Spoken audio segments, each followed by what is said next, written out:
Carmen Daniluk. I teach at Johnson Collegiate in Regina, and I mainly teach English and psychology. Example, I'll send a scan of this to you as well. This is something that I use for group work that has made my life a lot easier and my students' life a lot less dramatic. Because typically in group work, people get mad at each other. They want to work with their friends, and then I tell them, you're not going to be friends if you work together because, you know, something will go wrong. But no. So this is a way where it has been working for figuring out how to assess someone fairly when they're in a group of diverse skills or motivation or things like that.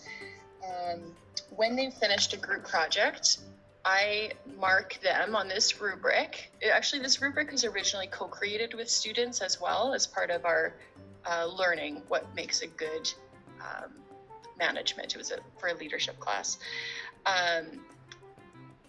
Is that true? Yes, they created the meeting category, what they wanted to be assessed on, then I filled out the rest of it. So when they are complete their project, I mark them. My green here is the group mark. So I'm looking at just the project itself. How did it go? What was your group asking for a lot of help? Did you seem to have good communication with each other? How did the actual product turn out that you were working on? I photocopy it, usually in color, and I give it a copy of it to each student, and they have the opportunity to interact with that. So they're only responsible for themselves, which is a way that drama has decreased. There's nobody writing in the margins, so-and-so didn't do his job, blah, blah, blah.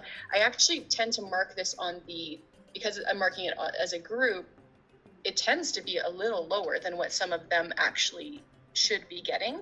And because it's a leadership class, I typically use this. I want them to learn how to self-advocate as well. But it's kind of the lowest common denominator, the average in some ways of what they completed. And so then they can advocate for themselves. And I usually just phrase it as, I didn't see your group. I didn't see the group chat.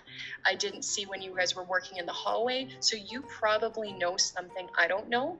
And you're absolutely welcome to tell me that I missed something. I know I missed something. I just want to know what it is.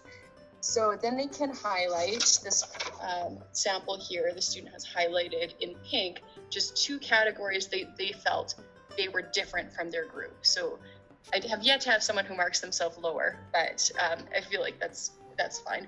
And then on the back, there's part for personal reflection as well. That's something to do with another outcome for the class. So I've liked this because it allows students to advocate for themselves in a very safe way. Nobody else in their group ever sees this copy that they've redone. And they don't need to know that so-and-so thinks they were really that much better than the group. It's just them saying for themselves, as a leader, I feel like I did this. If I look at the revision and I disagree, and I think, like I heard some things or I saw some things that don't support this, then I just have a conversation with them and I ask them for examples of times when they used class time effectively or whatever the issue is. Another benefit is that it makes group work much easier for me to mark because I'm not as emotionally torn when I look at a group and I think, well, 3 out of the 4 of you were great, but one of you really kind of slowed things down. How do I mark this? It kind of takes the emotion out of it for me, and I can just mark process and product and then let the reflection and interaction come later.